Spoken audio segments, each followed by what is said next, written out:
Pessoal, mais uma sequência de exercícios sobre hidrostática.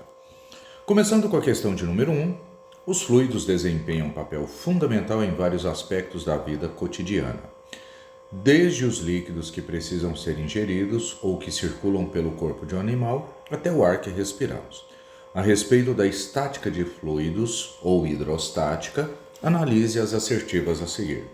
Fluidos são substâncias que podem fluir, logicamente, ou seja, líquidos e gases, correto? Por não suportarem uma força tangente à superfície, tensão de cisalhamento, os fluidos se moldam aos contornos do recipiente onde estão contidos.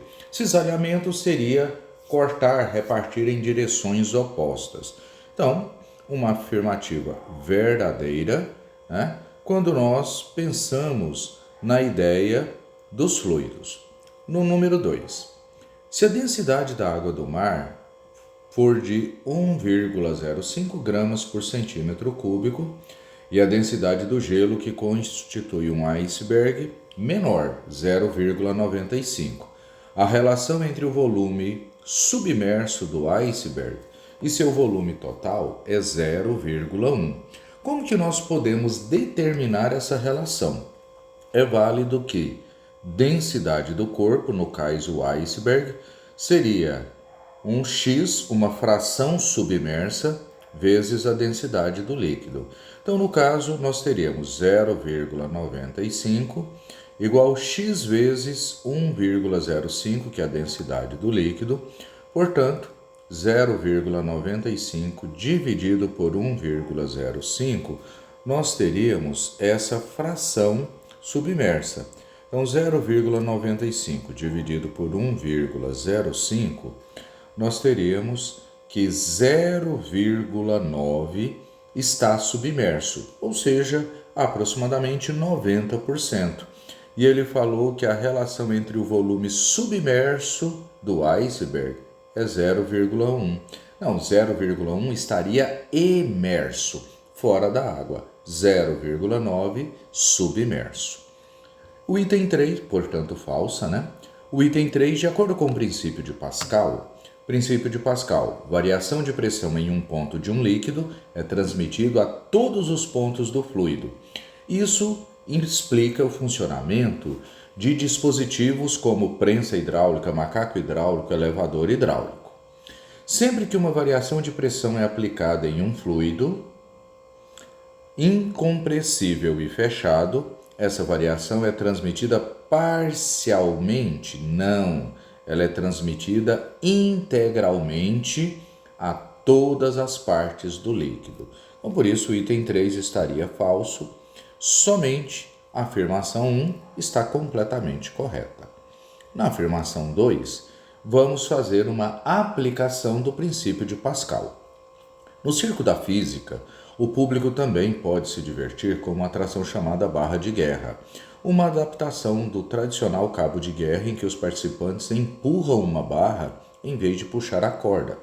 Dois participantes com portes físicos semelhantes são convidados a empurrar a barra, um na posição 1 e outro na posição 2.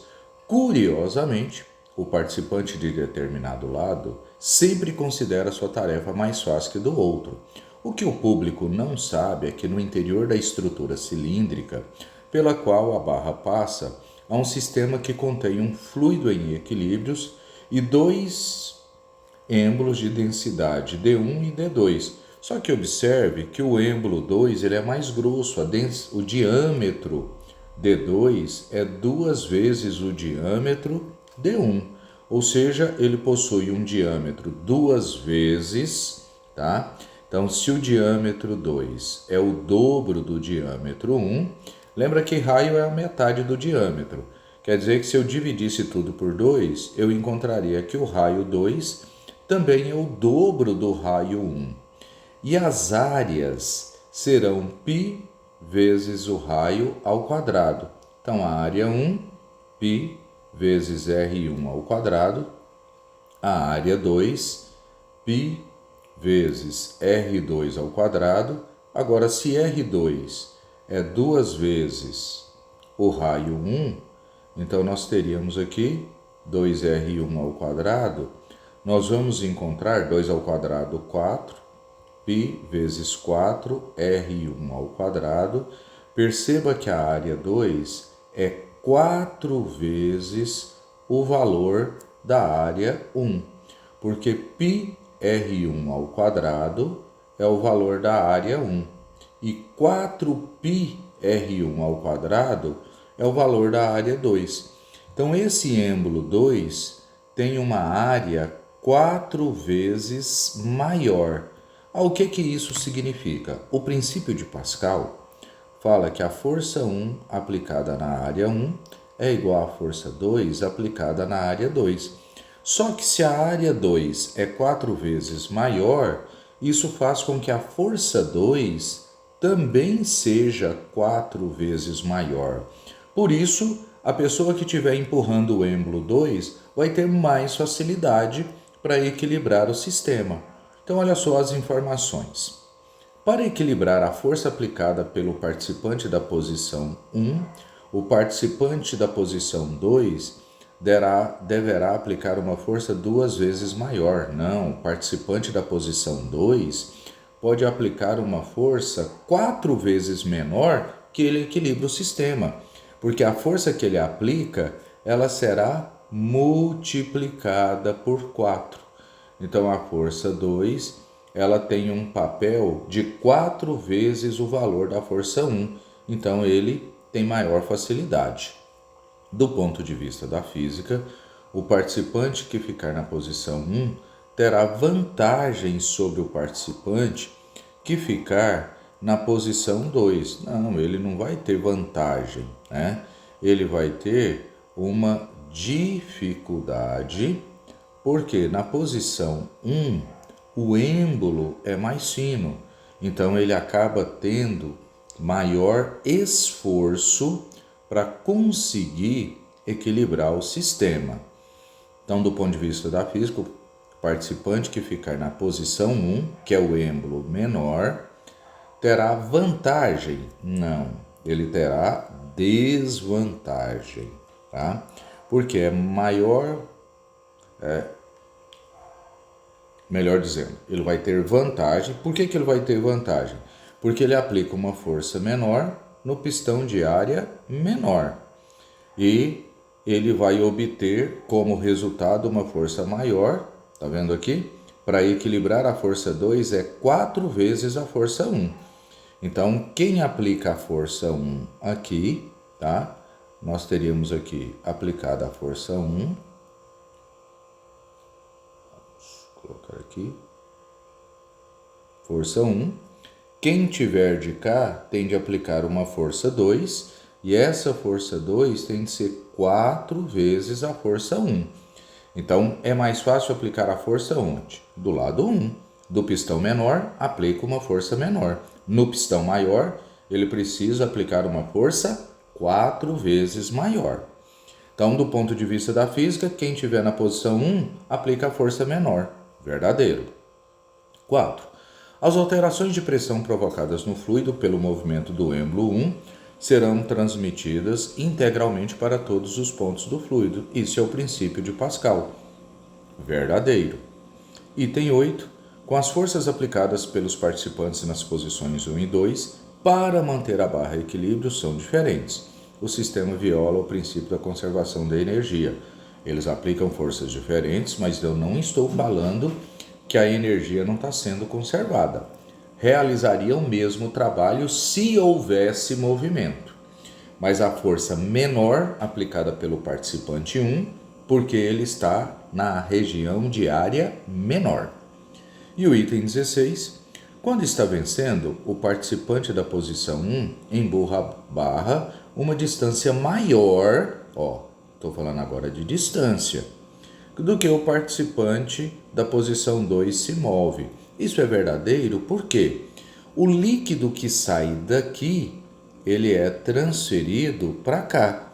Mas como esse ambiente aqui tem uma área menor, ele precisa se deslocar muito, enquanto o êmbolo da posição 2 se desloca pouco, já que aqui, sendo de menor área, ele vai provocar aí a conservação da energia, trabalho, força vezes deslocamento. Ele aplica uma força menor, mas ele produz um deslocamento maior. E esse F2 que aplica uma força maior, produz um deslocamento menor. Então, do lado do pistão de menor área, eu aplico uma força menor, mas eu produzo um deslocamento maior. Por isso a 16 é verdadeira. 2, 4 e 16 verdadeira. Por isso a soma, o gabarito das corretas, né, seria 22. Na questão de número 3, um recipiente cilíndrico contendo água tem raio interno 2 centímetros.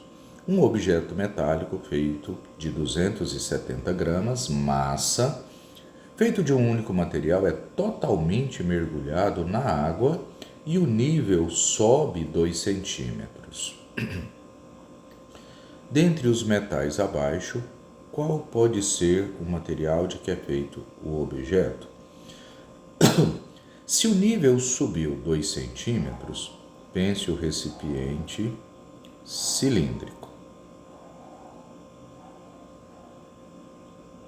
E aí ele está aqui parcialmente preenchido com líquido. Quando o objeto for introduzido aqui dentro desse ambiente, né, o objeto metálico, vou imaginar que ele tem um formato esférico. Se o objeto metálico é colocado aqui, ele faz com que o nível desse líquido ele suba, e aí o exercício está nos falando que ele subiu 2 centímetros. Quando esse objeto é mergulhado, esse deslocamento do líquido é o volume deslocado. Esse volume pode ser calculado por área da base vezes altura, πr ao quadrado vezes altura, que seria π, que nós vamos considerar, né, de acordo com que o exercício, eu já posso substituir aqui, né, ele pediu para considerar que o π vale 3, o raio 2 ao quadrado, a altura 2, então 2 ao quadrado 4 vezes 3, 12 vezes 2, 24 centímetros cúbicos. Esse volume de 24 centímetros cúbicos é esse volume que o líquido subiu. Mas esse volume também é o volume do corpo que foi submerso, porque o líquido subiu por conta da presença do corpo, né, totalmente submerso nesse líquido. Com essa característica, eu posso calcular a densidade do corpo, porque densidade é massa sobre volume. Se a massa do objeto é 270 e subiu um volume de 24, nós temos que a densidade desse objeto, ela será o 270 dividido por 24, portanto, uma densidade de 11,25 gramas por centímetro cúbico. Com essa característica, eu posso observar aqui que a água tem densidade 1, o alumínio densidade 2,7, o ferro 7,8, o cobre 8,9, a prata 10,5 e o chumbo 11,3, que é a densidade mais próxima que nós encontramos. Então, se eu pensar qual material poderia ter sido fabricado este objeto, ele deveria ser fabricado de chumbo, que é o valor de densidade mais próxima ao valor que nós encontramos. Somente isso. Questão de número 4, uma questão teórica. Num vídeo recente compartilhado nas redes sociais, um urso polar se esparrama de barriga no gelo e assim se arrasta para atravessar uma superfície de água congelada. E se ele levanta novamente sobre as 4 patas, ao chegar à neve sobre terra firme, a margem é oposta. A vantagem, olha o que o exercício pediu, em fazer isso, ao invés de caminhar normalmente sobre as 4 patas. Ao que isso seria vantagem? O urso sabe que ele está brincando, né? Acrescentar um caráter lúdico. Eu estou falando que o urso sabe que isso é uma brincadeira. Será que é isso? Deslizando, ele atravessa mais rápido. O que garante que rastejar faz com que ele seja mais rápido do que correr, por exemplo? Ele pode sentir a vibração de eventuais presas nadando abaixo da superfície. Não falou nada sobre o urso estar tentando pescar. A pressão sobre a frágil superfície congelada é menor, devido à maior área de contato. Bom, aqui eu já tenho um raciocínio interessante, porque pressão é a razão entre força e área. Quanto maior a área de contato, menor a pressão. Menor a pressão, menos chance do gelo se quebrar e o urso cair dentro da água. Então a letra D faz sentido. Letra E, aumenta o coeficiente de atrito cinético devido à maior área de contato. O coeficiente de atrito não está vinculado à área de contato. Portanto, a única alternativa coerente seria realmente a letra D, que o urso, muitas vezes instintivamente, para não quebrar o gelo, ele rasteja para manter uma maior área de contato e menor pressão. Número 5. Para determinar a densidade de um pedaço de cortiça de massa 0,06 kg, ele foi totalmente imerso em água pura, preso em um dinamômetro de mola, fixo no fundo de um recipiente que continha água. Nessa situação, com o sistema em equilíbrio, o dinamômetro marcou 2,4 newtons. Considerando a gravidade 10, densidade 10 a terceira, pede-se o valor da densidade do pedaço de cortiça utilizado nesse experimento. Forças que atuam aqui no pedaço de cortiça. Como ele está mergulhado, nós temos para cima o empuxo. Para baixo, nós temos o peso e nós temos também a força do dinamômetro. Para equilíbrio, a força que está para cima, empuxo, é igual às duas forças que estão para baixo, que é a força do dinamômetro mais o peso da cortiça. Considerando o empuxo, densidade do líquido, volume deslocado vezes a gravidade, a força do dinamômetro é 2,4 newton e o peso da cortiça é massa vezes gravidade. A densidade do líquido, densidade da água, está dada aqui, 10 a terceira. Então, 10 elevado a terceira vezes o volume deslocado. Qual é o volume deslocado? É o volume da própria cortiça, porque é esse o volume que deslocou o líquido. Vezes a aceleração da gravidade 10 é igual a 2,4, mais a massa da cortiça, que é 0,06, vezes a gravidade, que é 10. Consequentemente, 10 a terceira vezes 10, 10 a quarta vezes o volume da cortiça, igual a 2,4 mais 0,6. 10 a quarta vezes o volume da cortiça é igual a 3. O volume da cortiça será 3 dividido por 10 a quarta. Volume da cortiça, 3 vezes 10 elevado a menos 4 metros cúbicos. Bom, mas esse é o volume da cortiça. Lembra que a massa dela é 0,06?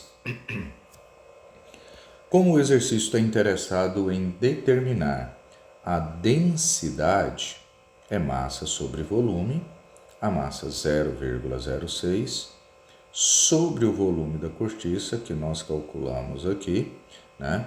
Acabamos de encontrar que o volume da cortiça é 3 vezes 10 a menos 4. Então, 3 vezes 10 a menos 4. Se eu passar tudo para a notação científica, 6 vezes 10 a menos 2, que seria a massa, dividido por 3 vezes 10 a menos 4.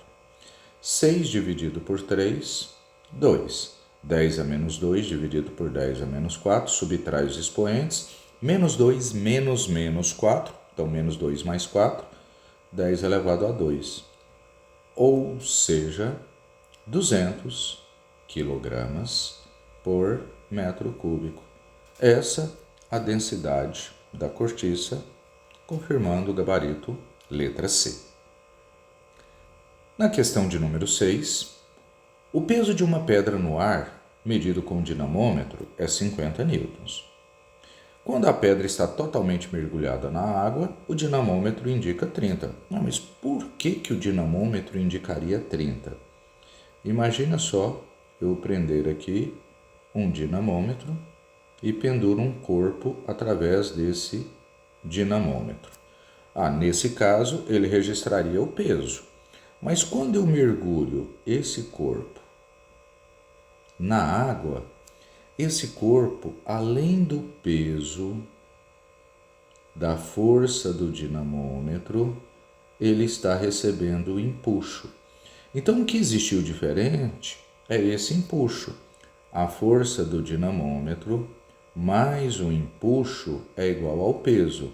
Se a força do dinamômetro caiu para 30 newtons, mais o empuxo é igual ao peso, e o exercício tinha nos falado que o peso é 50 newtons.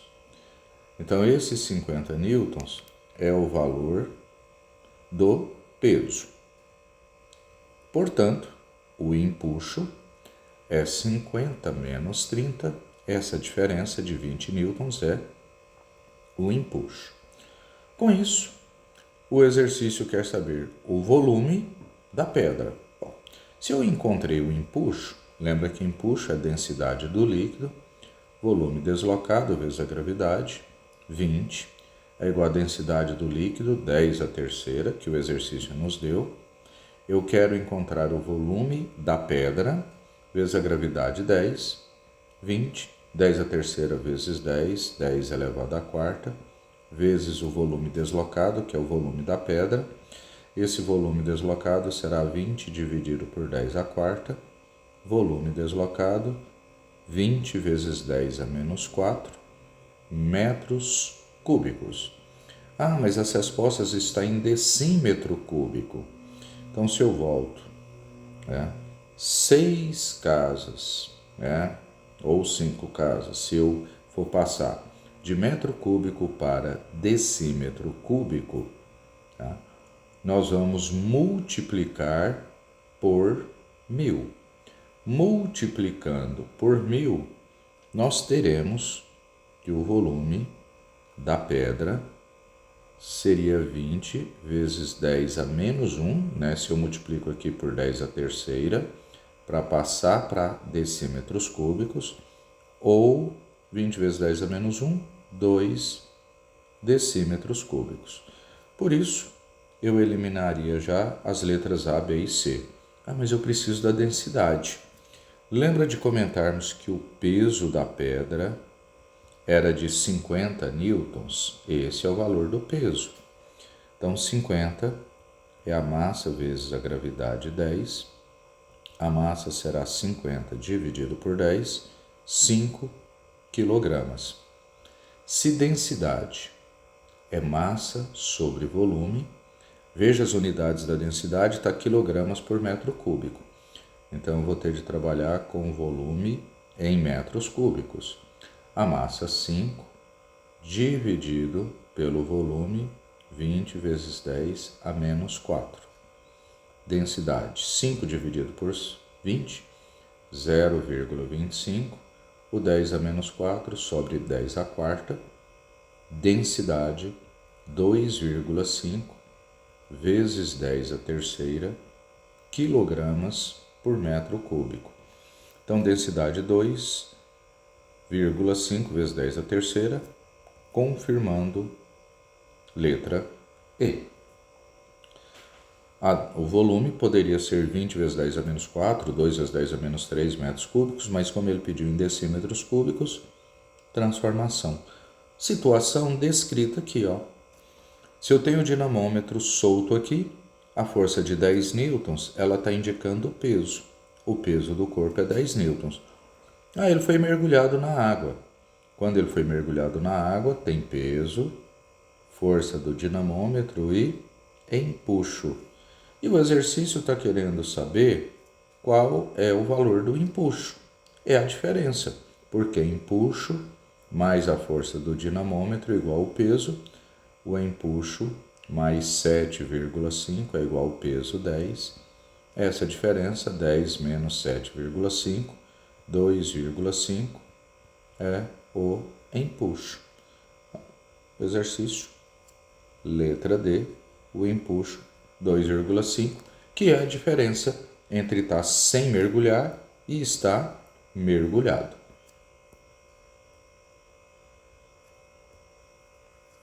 Eita.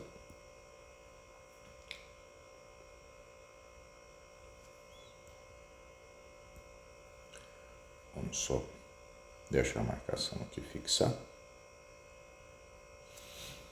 Bom, todas as vezes que nós tivermos um corpo pendurado, fora da água e na água, ele vai ter essa diferença de marcação, e essa diferença de marcação sempre vai ser igual ao empuxo? Sim, sempre vai ser o empuxo. Aqui nós temos algumas informações de gravidade, carga do elétron, pressão, nível do mar, densidade da água. Vamos ver aqui o que o exercício pode. Tem até um cálculo aqui. Uma experiência escolar foram utilizados um recipiente contendo líquido, um corpo esférico de massa 1,2, volume tal. Calcule a densidade do corpo. Bora lá. Calcular a densidade do corpo, já tem o cálculo aqui, mas vamos desenvolver de novo. Densidade do corpo. O que nós precisamos para calcular a densidade do corpo? Densidade, massa sobre volume. Por isso, a densidade vai ser a massa do corpo, 1,2, dividido pelo volume, 0,001. Essa densidade, ela seria 1.200 kg por metro cúbico. Primeira resposta. Com essa densidade, eu quero saber se ele flutuará ou afundará no líquido. Comparando a densidade do líquido. Se eu passar essa densidade para o sistema internacional, eu vou multiplicar ela por 10 a terceira, ou seja, eu vou multiplicar por 1.000. A densidade do líquido será 1.800 kg por metro cúbico. Consequentemente, o líquido é mais denso que o corpo, ou o corpo é menos denso. Se o corpo é menos denso, o que vai acontecer com ele? Ele flutuará. Então, essa é a condição. Ele vai flutuar porque o corpo é menos denso que o líquido. Então, se o corpo é menos denso, ele flutua no líquido. Se o corpo fosse mais denso, ele afundaria. Mas por ser menos denso, ele flutua. Questão de número 9. Reservatório de água sem tampa apresentou uma trinca em seu fundo, de tal forma que ele teve que ser esvaziado. Quando o reservatório foi novamente preenchido, observou-se que o tempo para o endurecimento do reparo não tinha sido suficiente, pois assim que o nível atingiu 2 metros em relação ao fundo, o reparo foi desfeito e a água começou a vazar. Sendo a pressão atmosférica 1 vezes 10 a quinta, gravidade 10, densidade da água 1 vezes 10 a terceira, a pressão a partir da qual a água começou a vazar. A pressão dentro do recipiente, já que o reservatório estava sem tampa, ele está recebendo a pressão de 2 metros de água e acima da água tem ar, reservatório sem tampa. Então ele recebeu a chamada pressão hidrostática mais a pressão atmosférica. Densidade do líquido, gravidade vezes profundidade definem a pressão hidrostática. Então vamos calcular essa pressão, densidade do líquido, água, 1 vezes 10 a terceira, gravidade 10, altura 2 e a pressão atmosférica 1 vezes 10 a quinta. Essa pressão será de 2, 1 vezes 2, 2, 10 a terceira vezes 10, 10 a quarta, mais 1 vezes 10 a quinta.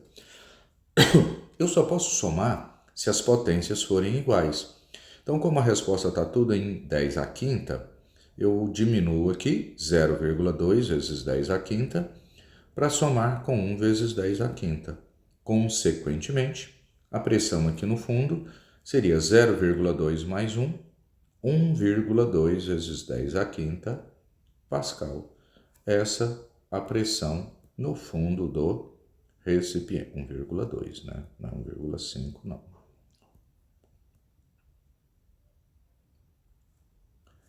Esse é o valor da pressão no fundo do recipiente. Essa é a pressão que colocou o recipiente, né, em condições de começar a vazar água. Então, devido a essa pressão, a água estava vazando aqui no fundo do recipiente. E a última questão, né? O Mar Morto, um grande lago localizado no Oriente Médio, recebe esse nome em razão da grande quantidade de sal.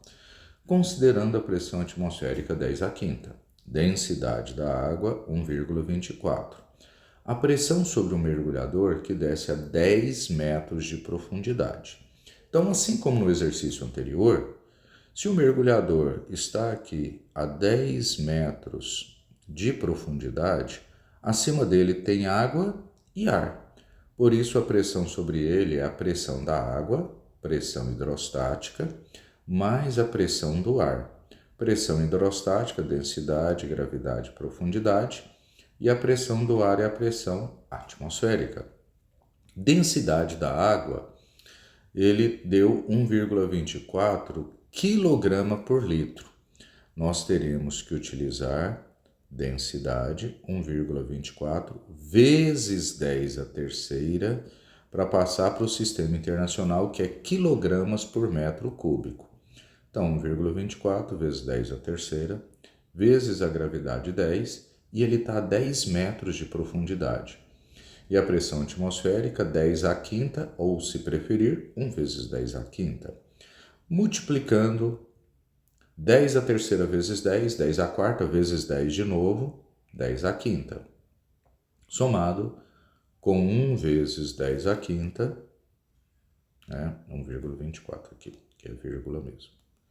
Então, a pressão 1,24 mais 1, 2,24, vezes 10 a quinta Pascal ou newtons por metro quadrado. São unidades equivalentes, por isso, gabarito letra C. Então é isso, pessoal. Espero que tenha ajudado a resolução, tá? E se ligue para novas resoluções que serão postadas. Até mais!